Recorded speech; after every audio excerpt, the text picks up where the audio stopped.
Rome, 73 AD, the sun blazes over a conquered village. The air thick with the smoke of burning homes and the metallic tanks of fear. Roman soldiers, disciplined and ruthless, tear through what was once a peaceful community. Families scatter, their desperate screams echoing through the hills, a heartbreaking symphony of loss. Amidst the chaos and destruction, a group of young women are captured. They tremble, not from the cold, but from the chilling uncertainty of their fate. They are shackled, their identities stripped away, reduced to mere spoils of war. Their destination? The heart of the empire, Rome itself. Their destiny. The gladiator arenas, where survival is a cruel game of humiliation, excruciating pain, and relentless terror. This isn't just a story of conquest. It's the beginning of a brutal transformation, where ordinary women would be forged into something the world had never seen before. Gladiatresses, the female gladiators of Rome. Their journey to Rome was a nightmare. Packed into stiflingly hot wagons jostled over rough roads for weeks, they were treated worse than livestock. The stench of sweat and despair was constant. Many fell sick, their bodies succumbing to disease and exhaustion, but there was no pity, no respite. Upon arriving in the sprawling metropolis, they were paraded through the streets like exotic trophies, subjected to the leering gazes and jeers of the Roman populace. This was their first taste of Roman civilization, a public spectacle of degradation. From there, they were sold, their lives and bodies becoming the property of a lanista, a gladiator school owner. His name was Cassius, a man whose eyes held no warmth, only the cold calculation of profit and loss. He looked at them not as human beings, but as raw material, clay to be molded into instruments of violent entertainment for the masses. Inside the ludus, the gladiator school, life was a relentless cycle of brutal training. The women were stripped of their names, their pasts, their very selves. They were given new, Latinized names, Ferocia, Amazonia, Achillea, meant to evoke ferocity and exoticism. Their days began before dawn, with grueling physical conditioning designed to break them down and build them back up as killing machines. They ran for miles under a punishing sun, lifted heavy stones until their muscles screamed, and practiced endless weapon drills until their hands were raw and blistered. The trainers, former gladiators themselves with scarred bodies and hardened souls, showed no mercy. A moment's hesitation, a dropped sword, a sign of weakness, all were met with the stinging crack of a whip. Pain was their constant companion, their teacher, their reality. It was a brutal, systematic process designed to erase their humanity and replace it with a killer's instinct. Beyond the physical torment was the psychological warfare. The lanista, Cassius, pitted them against each other, fostering rivalries and sowing distrust. Friendships were a liability in a world where the person you shared a meal with today could be the person you had to kill in the arena tomorrow. They were taught that survival was a solitary pursuit. They learned to read an opponent's movements, to exploit a weakness, to deliver a finishing blow without flinching. They were trained in various combat styles. Some became provocateurs, armed with a large shield and sword, a style focused on defense and counterattack. Others were trained as thresses, with a small square shield and a curved dagger, relying on agility and speed. Each style demanded a different mindset, a different way of moving, a different way of killing. Their femininity was both a novelty and a curse. In the arena, it made them a spectacle. In the ludus, it was a perceived weakness to be beaten out of them. Their first appearance in the arena was a sensory overload of terror and adrenaline. The roar of 50,000 spectators was a physical force, a wave of sound that vibrated through their bones. The sheer scale of the Colosseum was dizzying, a monument to Roman power and its insatiable thirst for blood sports. Dressed in minimal armor that was more for show than for protection, they were pushed into the sandy arena. The crowd's reaction was a mix of fascination and derision. Female gladiators or gladiatresses were a rarity, a novelty act for special occasions. They weren't taken as seriously as their male counterparts, often seen as a bizarre and slightly scandalous form of entertainment. But for the women in the arena, this was no game. The sand under their feet was stained with the blood of countless others who had come before them. The smell of blood, sweat, and fear was overpowering. Across the arena stood their opponents, equally desperate, equally terrified. The editor, the sponsor of the games, gave the signal. The fight began. The clash of steel echoed through the amphitheater. It was a chaotic, clumsy, and terrifying dance of death. Every instinct screamed to run, to hide, but there was nowhere to go. The training kicked in a parry, a thrust, a desperate lunge. The crowd roared with delight at every blow, every drop of blood. In this maelstrom of violence, a young woman, we'll call Lyra, once a weaver from a peaceful village, found herself face to face with another captive. She saw the same fear in her opponent's eyes that she felt in her own heart. A moment of hesitation, a flicker of shared humanity. But hesitation in the arena is fatal. The crowd wanted a show, and Cassius, the lanista, expected a return on his investment. Survival meant forgetting who you were and becoming what they wanted you to be.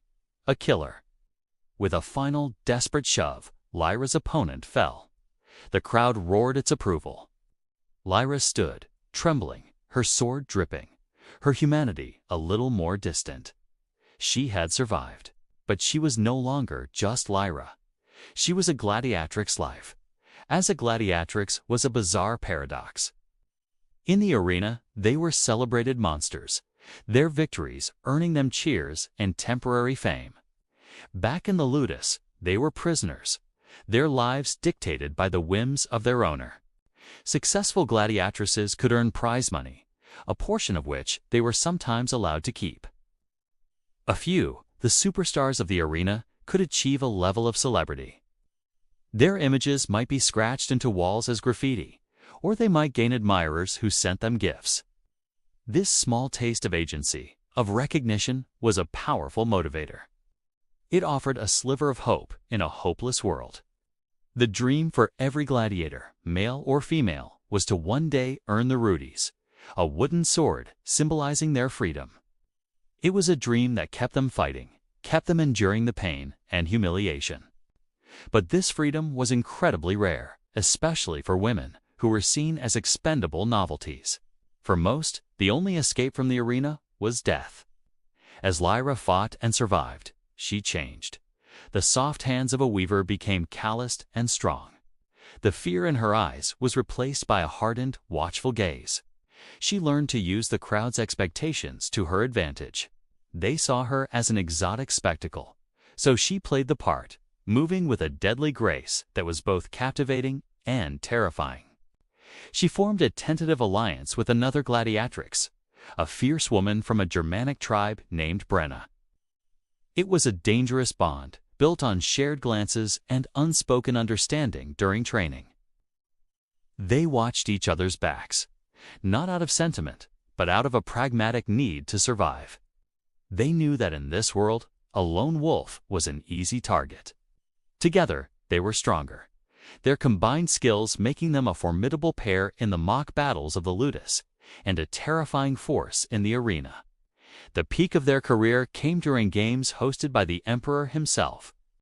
The Colosseum was decorated with lavish banners, and the air buzzed with an electric excitement. Lyra and Brenna were scheduled for the main event, a paired combat match.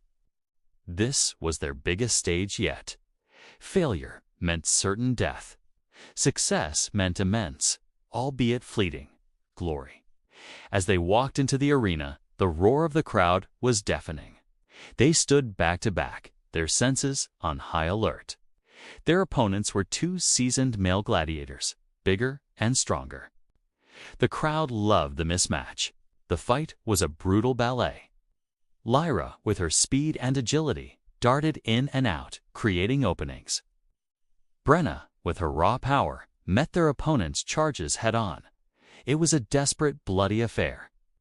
Lyra took a deep cut to her arm, the pain sharp and blinding, but Brenna covered her, pushing their attacker back. Working in perfect sync, They exploited a moment's overconfidence from their opponents. With a swift, coordinated attack, they brought both men down. The stadium erupted. The emperor, impressed by their skill and courage, rose from his seat. He raised his hand, and silence fell over the massive crowd. He gestured towards Lyra and Brenna. Then an attendant brought forth two wooden swords to Rhodes. Freedom!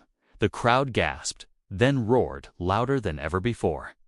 It was an almost unheard of honor, especially for female gladiators, and especially after just one major victory. For Lyra and Brenna, it was a moment of disbelief. They dropped their weapons, their bodies trembling with a mix of exhaustion, pain, and overwhelming relief. They had walked into the arena as slaves, and they would walk out as free women. Their story, a testament to resilience and the unbreakable will to survive, would be whispered in the taverns and scrawled on the walls of Rome for years to come. They were the gladiatresses who fought the men and won not just the battle, but their lives. Thank you for watching. If you were captivated by this glimpse into the brutal world of ancient Rome, make sure to like this video and subscribe to our channel for more hidden histories. The journey to Rome was a symphony of despair played on a dusty stage. Imagine this: a long column of women, their wrists bound by rough ropes, their ankles chafed by heavy iron chains. Each clink of metal was a grim reminder of their stolen freedom. They weren't criminals in the way we think of them today. They were spoils of war, captives from conquered lands. Their homes now just smoldering memories. The sun beat down relentlessly, baking the earth and the very air they breathed. Dust, kicked up by hundreds of shuffling feet and the hooves of the guards' horses, coated their skin, their hair, and filled their lungs. It was a gritty, constant torment. The guards were a brutal, indifferent lot. They were soldiers, yes, but their task now was less about honor and more about human cargo. They barked orders, their voices harsh and grating. A woman who stumbled was met not with a helping hand, but with a rough shove or the flat of a sword against her back. Compassion was a currency they didn't possess. The women learned quickly to keep pace, to swallow their pain and exhaustion, lest they invite more cruelty. They moved as one, a single, miserable organism, driven by fear and the relentless commands of their captors. Among the captives, a silent language developed. A shared glance, a subtle nod, a quiet squeeze of a hand when the guards weren't looking. These small gestures were lifelines in an ocean of hopelessness. Whispers rustled through the ranks like dry leaves in the wind. What awaited them in the great city? Some, clinging to slivers of hope, spoke of being sold as servants, a grim fate but one that promised survival. Others, more pragmatic or perhaps more broken, spoke of the mines, a slow death sentence in the dark belly of the earth. But a more terrifying rumor began to circulate, a word spoken in hushed, fearful tones: the arena. As they drew closer to the sprawling metropolis, the roads grew wider, busier. Merchants with their carts, travelers on horseback, and legions of soldiers marched past. The women, chained and filthy, were a spectacle. People stopped to stare. Some pointed, their faces a mixture of pity and morbid curiosity. Children, not yet taught the art of masking their feelings, gaped with wide, innocent eyes. For the women, this public humiliation was another layer of suffering. Stripping away the last vestiges of their dignity, they were no longer people. They were a procession of misery, a living trophy of Rome's military might. Along the way, they encountered figures who would become central to their new reality. Occasionally, a wealthy Roman in a litter, carried by slaves, would pass by. The curtains would be drawn back, and a face would peer out, assessing them like livestock. But more ominously, they saw the gladiators. These were men who radiated a terrifying aura of violence. They were often traveling between games, their bodies a roadmap of scars, their muscles honed for killing. They would watch the procession of women with a chilling amusement, their eyes cold and calculating. There was no pity in their gaze, only a professional assessment of flesh and bone. In their cruel smirks, the women saw a reflection of their own potential future. The realization dawned on them, slowly at first, then with the force of a physical blow. The whispers about the arena weren't just rumors. They were a prophecy. Looking at the gladiators, the women understood. The arena was not a place of justice or sport. It was a theater of death, and they were being brought to be its newest, most unwilling actors. The hope that had flickered in the hearts of some began to die out, replaced by a cold, hard dread. The tears that had been choked back now fell freely for some, tracing clean paths through the grime on their faces. Others became eerily still, their expressions hardening into masks of stoic resignation. A grim understanding settled over them. A quick death on the battlefield might have been a mercy. What lay ahead in Rome promised a suffering far more elaborate, a demise designed for entertainment. The journey wasn't just a physical march, it was a forced descent into hell, and they hadn't even reached its gates yet. They were no longer just captives, they were commodities, destined for the bloody sands of the Colosseum. The colossal gates of the arena loomed overhead, casting long, menacing shadows over the procession of condemned souls. We were herded forward, our bare feet stumbling on the sun-baked earth that led to the maw of the structure. The air, once filled with the quiet desperation of our journey, was now thick with the roar of 1,000 voices, a sound so immense it felt like a physical force pushing us toward our doom. This was the sound of the Colosseum, the sound of Rome's insatiable hunger for spectacle. As we were forced through the gates, the sheer scale of the place stole the breath from my lungs. Tiers upon tiers of spectators rose into the sky, a dizzying amphitheater of jeering faces and waving hands. They were a single, monstrous entity, their individual voices lost in a collective howl for blood. We were paraded before them, a line of broken, terrified people. The crowd roared its approval, their excitement feeding on our fear. We were no longer human beings. We were props for their afternoon's entertainment, living sacrifices to the god of public amusement. The transition from individual to object was swift and brutal. One moment, I was a woman with a name, a history, a family. The next, I was merely part of the day's grim menu. The sun beat down relentlessly on the arena floor, a vast expanse of sand stained with the dark, telltale patches of past violence. The metallic tang of old blood hung heavy in the air, a cloying scent that mixed with the dust kicked up by our shuffling feet and the sweat of our own terror. It was a smell that promised death. Around the perimeter of the sand, gladiators began to emerge from other gates. They were a different breed from us prisoners. These were men and women forged in the crucible of this very arena, their bodies honed into weapons, their eyes cold and appraising. They circled us like wolves, their muscles rippling under scarred skin, their armor glinting in the harsh light. They were the stars of this show, the revered killers, and we were the fresh meat. They pointed, they laughed, they made wagers amongst themselves. They sized us up not as opponents, but as livestock. Their casual disregard for our lives was perhaps more terrifying than any weapon they carried. To them, we were not a challenge. We were a warm-up, a prelude to the main event. The cheers from the crowd swelled as the gladiators made their presence known, their heroes taking the stage.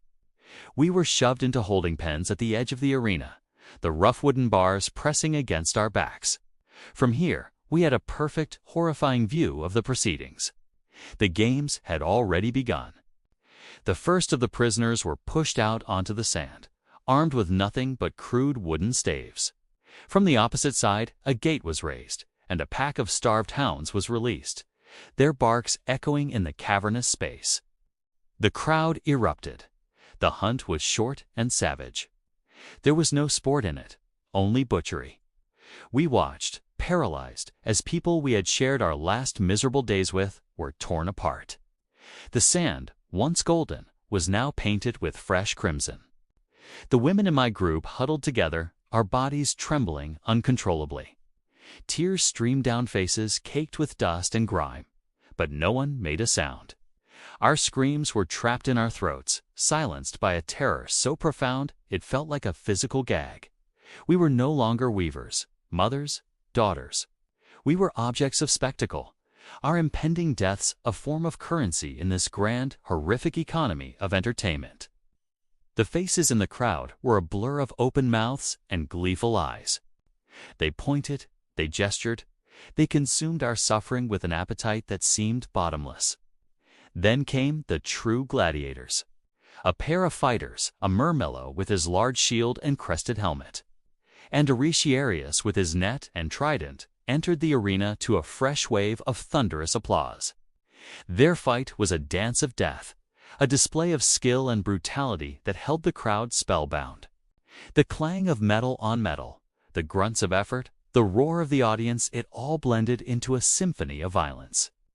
The Auriciarius, quick and agile, cast his net, but the Murmello sidestepped, his gladius flashing out in a deadly arc.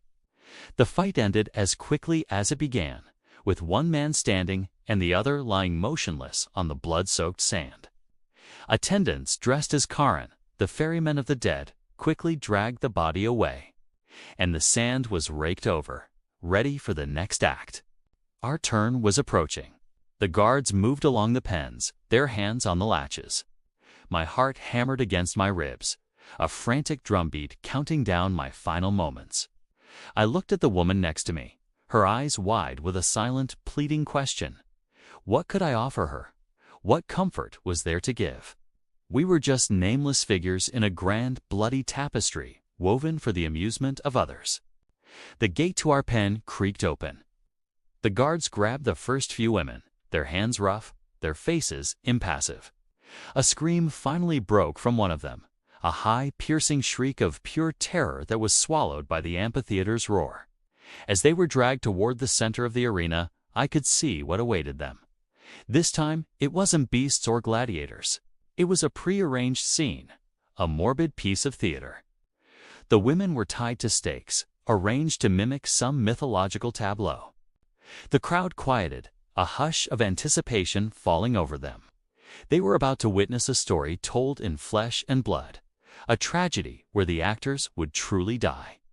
An announcer's voice boomed across the arena, explaining the myth being reenacted. His words were lost on me. All I could see were the faces of the women, their expressions a mixture of defiance and utter despair. Then, the archers appeared on a raised platform. They took their positions with practiced ease, their bows raised in unison. The sun glinted off the tips of their arrows. For a moment, a surreal stillness descended.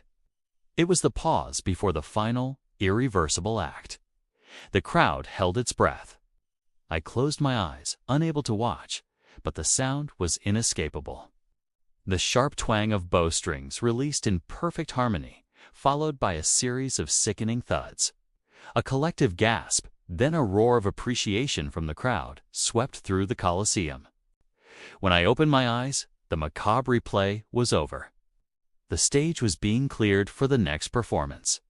The guards were coming back. My group was next. There was nowhere to run, nowhere to hide. The colossal structure, a marvel of Roman engineering, was now nothing more than a magnificent tomb. The sounds, the smells, the sights, it was a total assault on the senses, designed to overwhelm and to break you long before your body was broken. The fear was a physical thing, a cold knot in my stomach, a tightness in my chest that made it impossible to breathe. The world had shrunk to this circle of sand, and the thousands of eyes watching, waiting. The metallic temps of blood was stronger now, fresher. It was the scent of our own imminent end. My humanity had been stripped away, layer by layer, until all that was left was a terrified animal waiting for the slaughter. The gate opened wider. It was my turn. The roar of the crowd was the last thing I heard. Thanks for watching. If you found this story compelling, please consider liking this video and subscribing to the channel for more explorations into the darker corners of history. Your support helps us continue to bring these narratives to light. Follow us for more. The moment they were herded into the cold, damp cells beneath the arena, the first torment began. It wasn't the physical pain that came first, but a calculated, soul-crushing assault on their very identity. Dignity was the first casualty. Their fine clothes, the last remnants of their former lives, were torn from them. In their place, they were forced into humiliating garments, rough-spun and ill-fitting, sometimes deliberately bizarre or revealing. These outfits were not for practicality or protection.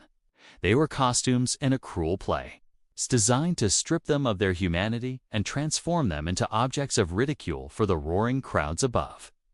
Each piece of fabric was a brand, marking them as less than human, as mere props for a spectacle. The message was clear. You are no longer a person. You are an entertainment. Then came the gladiators, not as fellow prisoners, but as tormentors. Burly, scarred men, hardened by the sand and the sun, would swagger into their holding areas. Their purpose was not to train them, but to break their spirit before they even saw the arena. They would mock their terror, their eyes glinting with a mix of contempt and detached cruelty.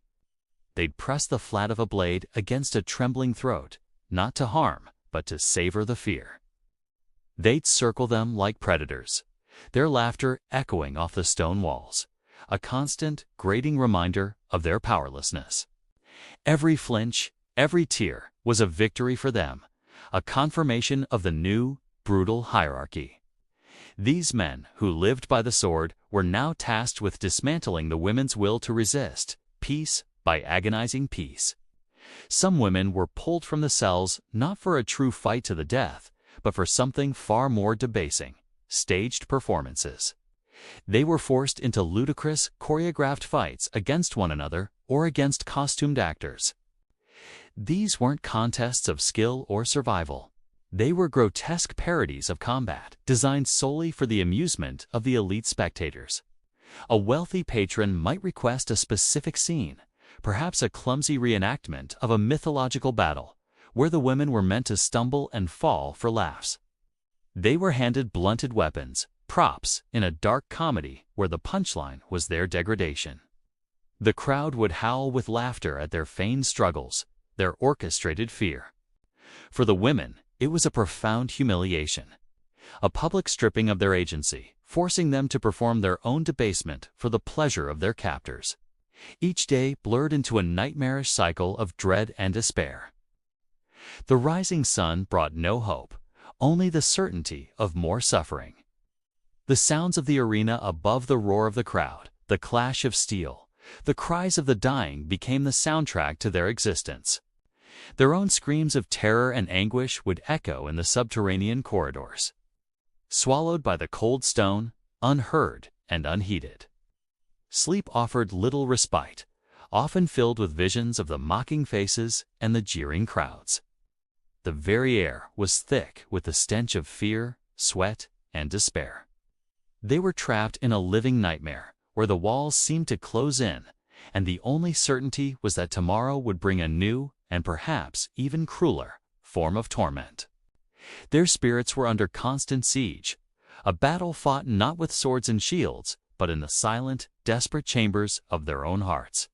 The psychological warfare was relentless. They were kept in a state of perpetual uncertainty. One day they might be ignored, left to fester in their cells, the silence a torment in itself. The next, they could be dragged out for a mock execution, a cruel joke played by the guards to break their resolve. Friendships that formed in the darkness were weaponized. Women were forced to betray one another for an extra crust of bread or a moment's peace. The captors understood that to control the body, you must first conquer the mind. They systematically dismantled trust, hope, and solidarity, isolating each woman in her own private hell. The goal was to make them forget who they were, to erase their past, their families, their very names, until all that remained was a shell, an animal reacting only to fear and pain. The humiliation extended to the most basic human needs. Food was not given. It was thrown to them like scraps for dogs. It was often spoiled or meager, just enough to keep them alive for the next day's spectacle. They were made to eat off the filthy floor, sometimes competing with rats for a single morsel. Access to water was controlled, used as a tool for obedience. The lack of sanitation was another layer of degradation. They were forced to live in their own filth, a constant physical reminder of their lowly status. Every moment was a calculated effort to reinforce the idea that they were no longer part of the human race, but something other, something base and worthless, existing only to serve the bloodlust of the masses. This wasn't just imprisonment, it was a methodical process of dehumanization. Even moments of quiet were filled with a gnawing dread. The distant sound of a gate creaking open, the footsteps approaching down the corridor, each sound sent a jolt of pure terror through their bodies. Who was it for this time? What fresh horror awaited? They would huddle in the darkest corners of their cells, trying to make themselves small, invisible, but there was no hiding. The guards would appear, their faces illuminated by the flickering torchlight, their expressions unreadable. A finger would point, a name would be called, and another woman would be dragged away, her pleas for mercy fading into the labyrinthine tunnels. For those left behind, the relief was temporary, quickly replaced by the guilt of survival and the terrifying question, when would it be their turn? The torment was not random, was a meticulously crafted system.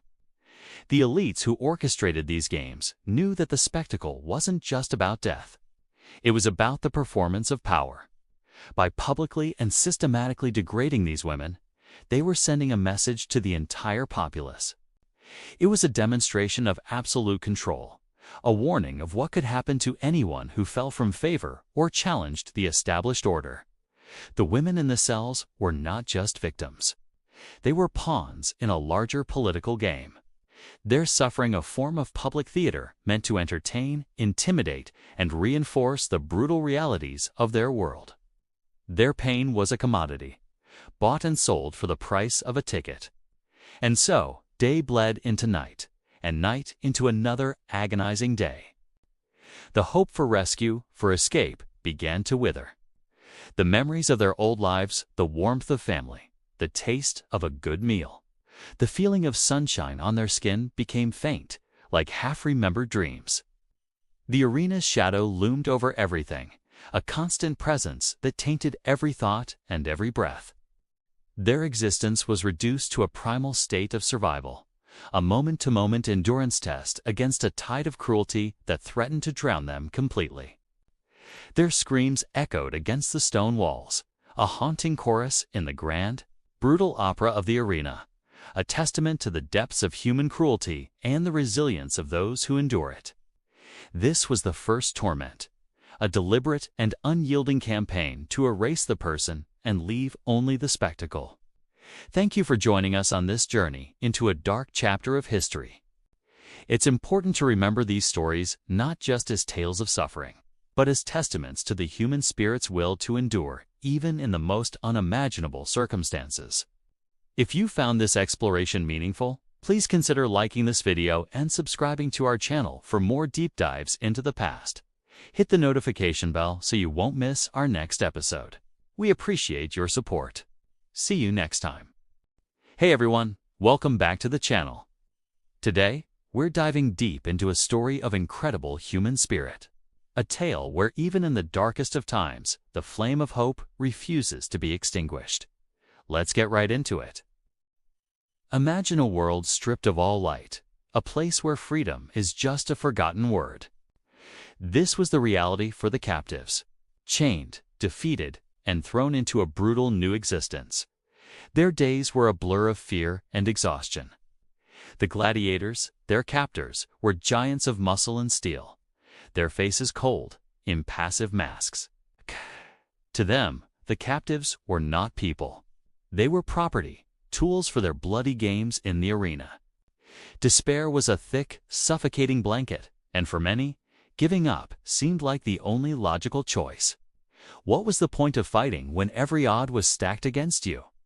The sheer power of their captors was overwhelming, a constant, crushing reminder of their own powerlessness. But in the quiet corners of the barracks, in the hushed moments between grueling tasks, something incredible began to happen. A spark. It started with one person, a woman named Alara. She had seen her village burn, her family taken. Yet, in her eyes, there was a fire that refused to die. She saw the same flicker in others in a young boy named Kale, who still clutched a carved wooden bird from his home, and in an old man, Liren, whose hands, though calloused and weak, still remembered the feel of a scholar's pen. It was Ilara who spoke the first forbidden words, not a grand speech, but a simple whisper to Liren as they hauled water. "They can break our bodies," she murmured. Her voice barely audible above the sloshing water, but not our minds. Liren looked at her, his tired eyes widening with a flicker of understanding. That night, he found Kale crying silently in the dark. Instead of offering empty comforts, Liren sat beside him and began to tell a story, not a fairy tale, but a true story of their people, a story of heroes who faced impossible odds and never backed down. These whispers became a current, flowing through the despair. A shared glance across the dusty training yard. A hand briefly touching another's shoulder in a moment of shared grief, these became their secret language.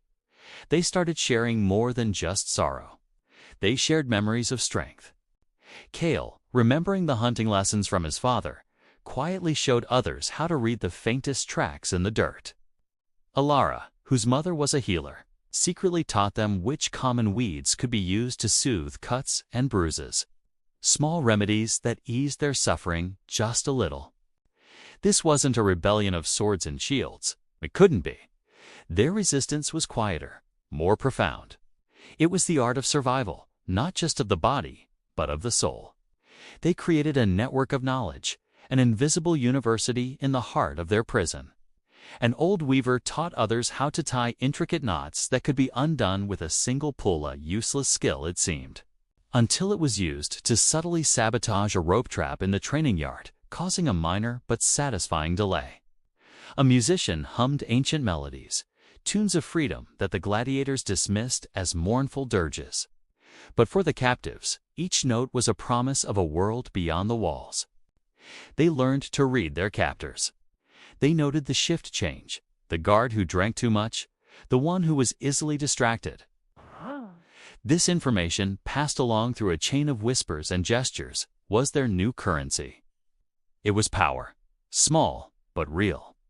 They devised a system of signals, a cough, a tap on the wall, the way a piece of straw was laid on the ground. These were tiny rebellions, invisible to the gladiators who saw only a submissive, broken herd. They were wrong. The gladiators, blinded by their own strength, saw obedience. They did unseat the defiance in a captive who looked them straight in the eye for a second too long. They didn't hear the revolution in a song hummed under the breath.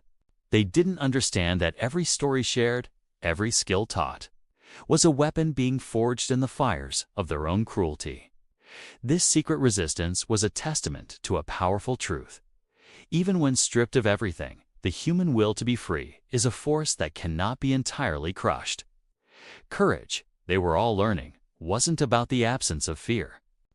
It was about finding something worth fighting for, even when the fight seemed impossible.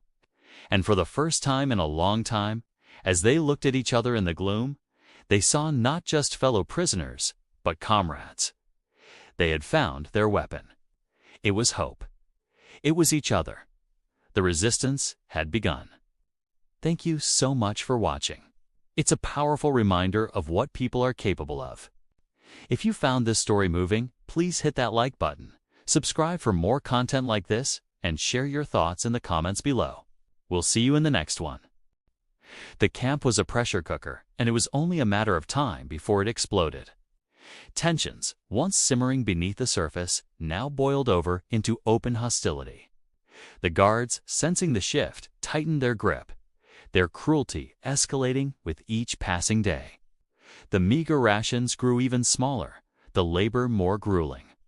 Every sunrise brought a new wave of despair, and every sunset left a residue of bitter resentment. We were trapped, not just by the physical walls, but by a growing sense of hopelessness that was far more insidious. The air crackled with unspoken desperation, a silent scream that echoed in the hollows of our hearts. The thought of escape, once a distant fantasy, now became an urgent, gnawing need. It was a dangerous thought, one that could get you killed, but living like this felt like a slow death anyway. We knew the risks, but the alternative was a life devoid of dignity, a life we could no longer bear. So, whispers started in the dark corners.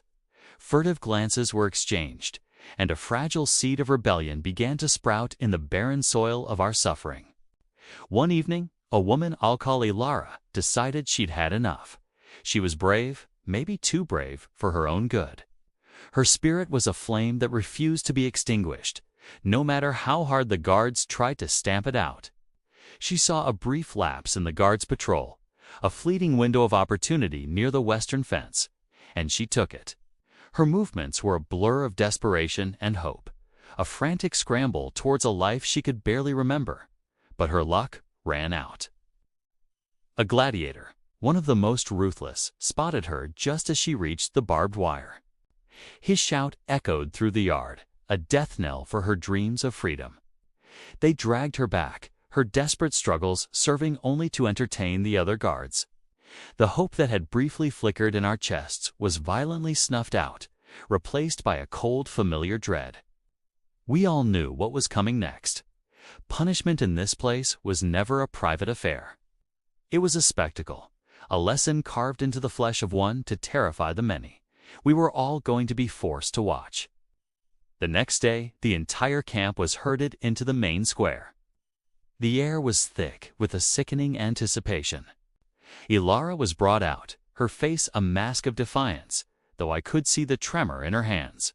The commander stepped forward, his voice booming across the silent crowd. He announced that her punishment would be a lesson in loyalty, a reminder of the consequences of betrayal. Then the spectacle began. To our utter shock, it wasn't the usual flogging or brutal execution.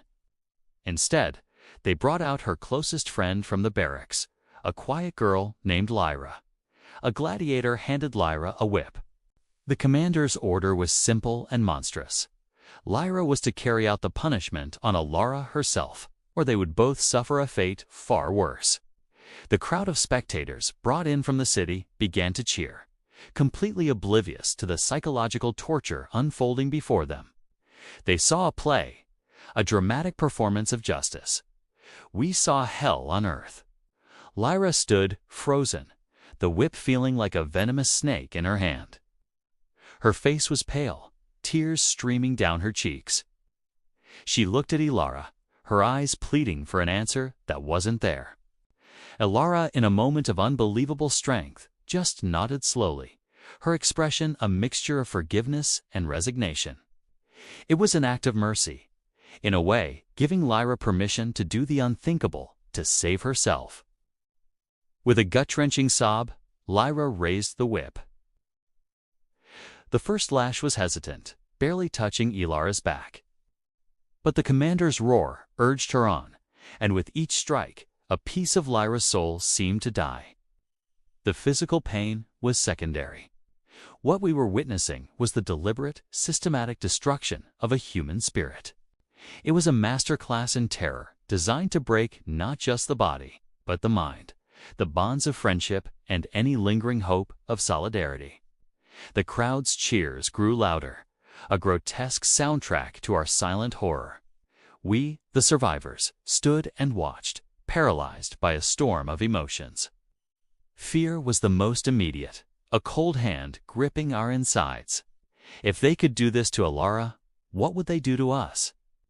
But beneath the fear, a different emotion was taking root, a deep, burning anger. The injustice of it all, the sheer sadism of the display, ignited a fire within us. The guards wanted to break us, to make us cower and obey. But they had miscalculated. Watching Lyra's agony and Ilara's sacrifice didn't just instill terror, it planted seeds of vengeance. That day, something shifted irrevocably. The fear remained, but it was now alloyed with a steely resolve. They had shown us the depths of their depravity, and in doing so, they had shown us that we had nothing left to lose. The memory of Alara's broken body and Lyra's shattered soul became a scar on our collective conscience, a constant, painful reminder of what we were fighting against. In the days that followed, the atmosphere in the camp changed. The despair was still there, but it was now laced with a quiet fury. The whispers in the dark became more frequent, more urgent. We started organizing not with grand plans of open rebellion, but with small, secret acts of defiance. We would share our meager rations with those who were weaker. We would subtly sabotage the tools, slowing down the forced labor. We found ways to communicate without words, a shared glance, a slight nod, a language of resistance born from shared trauma. The guards, in their arrogance, noticed nothing. They saw a cowed, broken population, exactly what they had intended. They didn't see the network of trust we were building, the threads of a new alliance being woven in the shadows. We were no longer just a collection of desperate individuals. We were becoming a unit, bound together by a shared purpose. My own role began to take shape during this time. I was never the strongest or the bravest, but I was observant. I started mapping the guards' patrol routes in my mind, noting their habits, their moments of distraction. I learned to listen, to pick up on scraps of conversations between the guards, piecing together information that might one day be useful.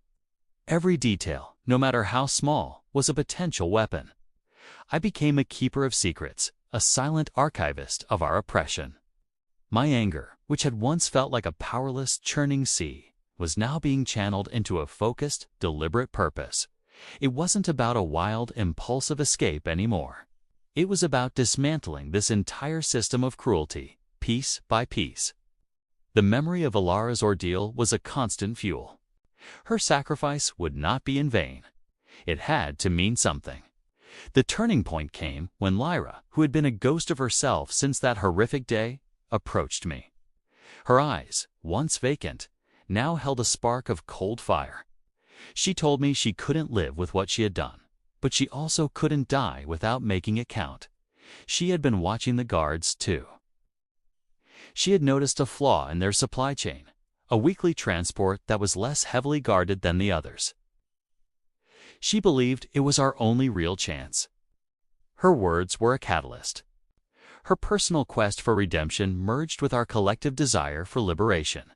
Her information, combined with my observations and the quiet network of trust we had built, transformed a vague hope into a concrete plan. The risk was enormous, but for the first time since we arrived, freedom felt like a real possibility, not just a dream. We began to prepare in earnest. Every action was cloaked in secrecy. We fashioned crude weapons from scavenged materials, hiding them in plain sight. We memorized the plan, going over every detail in hushed whispers until it was ingrained in our minds. The fear was still there, a constant companion, but now it was overshadowed by a thrilling, terrifying sense of purpose. We were no longer just victims waiting for our fate. We were active participants in our own destiny. We were taking control. The night of the planned escape was moonless, a blanket of darkness that seemed to be on our side. My heart was pounding so hard, I thought the guards would hear it. Every shadow seemed to hold a threat. Every gust of wind sounded like an alarm. We moved like ghosts, our shared goal a silent bond connecting us. As we reached the rendezvous point near the supply depot, the reality of what we were about to do hit me with full force. This was it. There was no turning back. We looked at each other, our faces grim in the faint light. There were no grand speeches, no heroic declarations. There was only a shared understanding, a silent promise to fight for each other, for Ilara, and for the future we dared to imagine. We were a small, desperate band of survivors pitted against a brutal and powerful regime. The odds were stacked against us, but we had something they didn't. We had nothing left to lose and a world to gain. As the transport truck rumbled into view, I took a deep breath, clutching the makeshift weapon in my hand. The rage that had been simmering for so long was finally about to be unleashed. The fight for our lives was about to begin. Thank you for watching. If this story resonated with you, please like, share, and subscribe for more. Your support helps us continue to tell these important stories. See you next time. The arena was a theater of death, and we were its unwilling actors.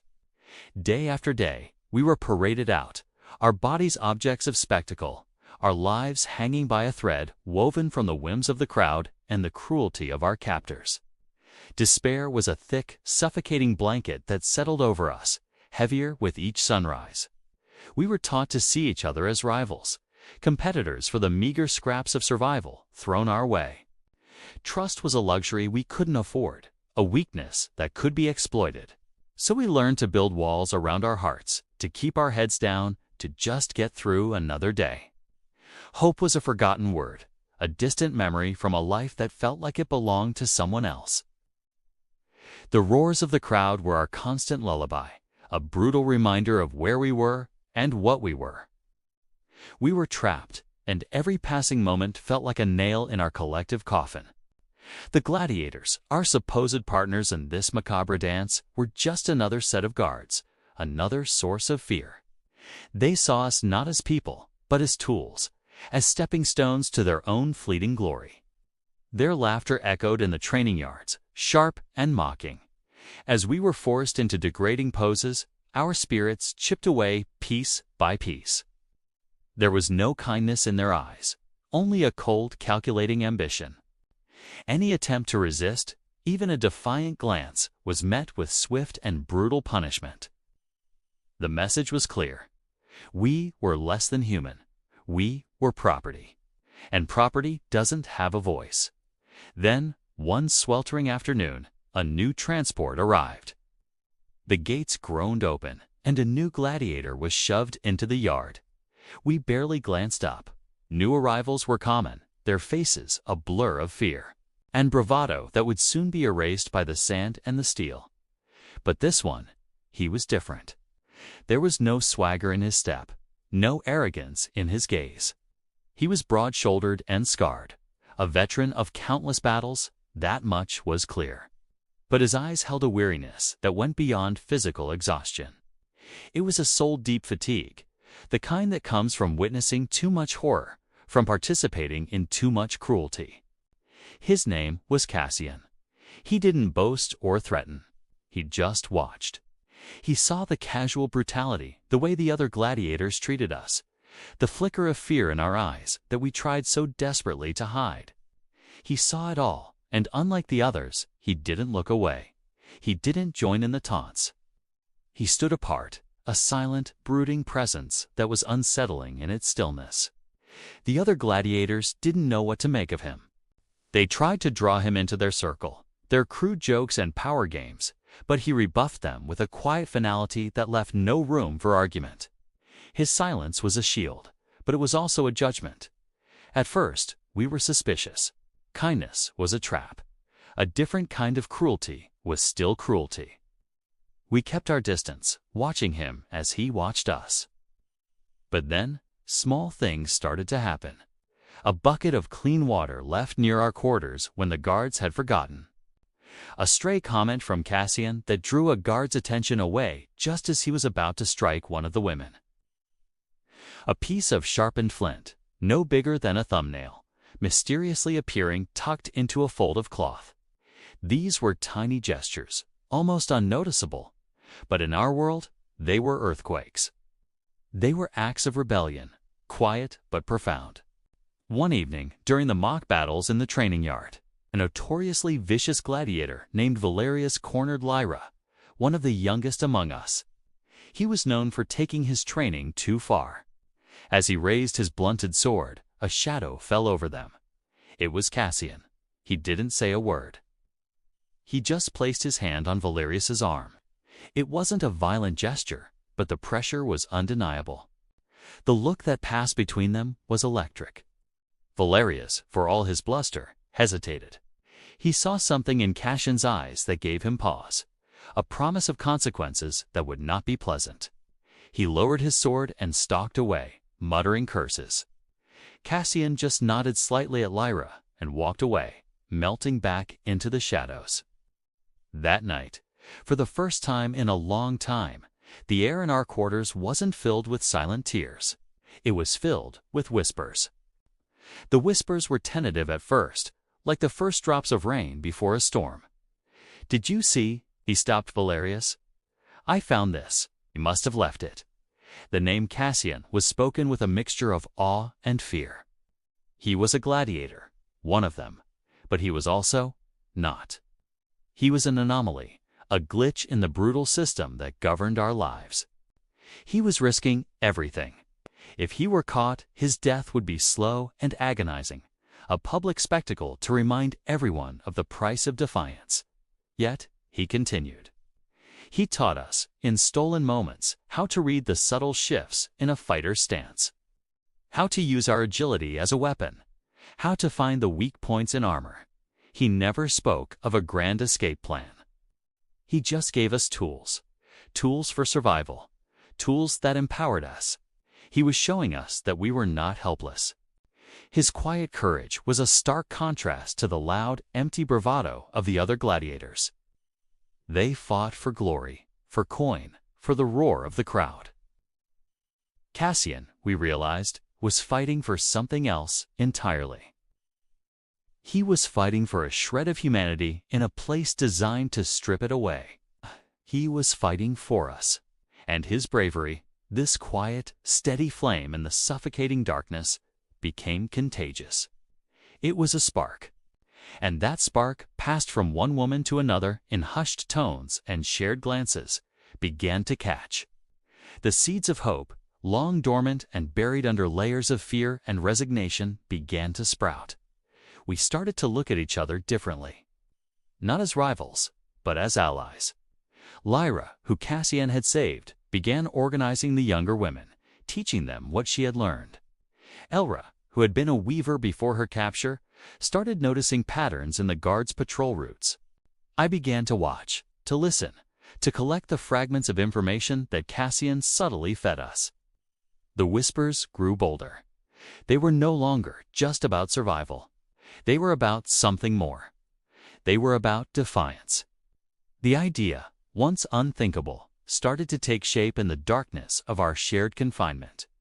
Revolt, the word itself, was a thunderclap, a terrifying and exhilarating possibility.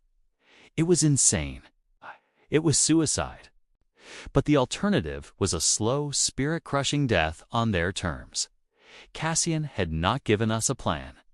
He had given us something far more powerful. He had reminded us of our own strength.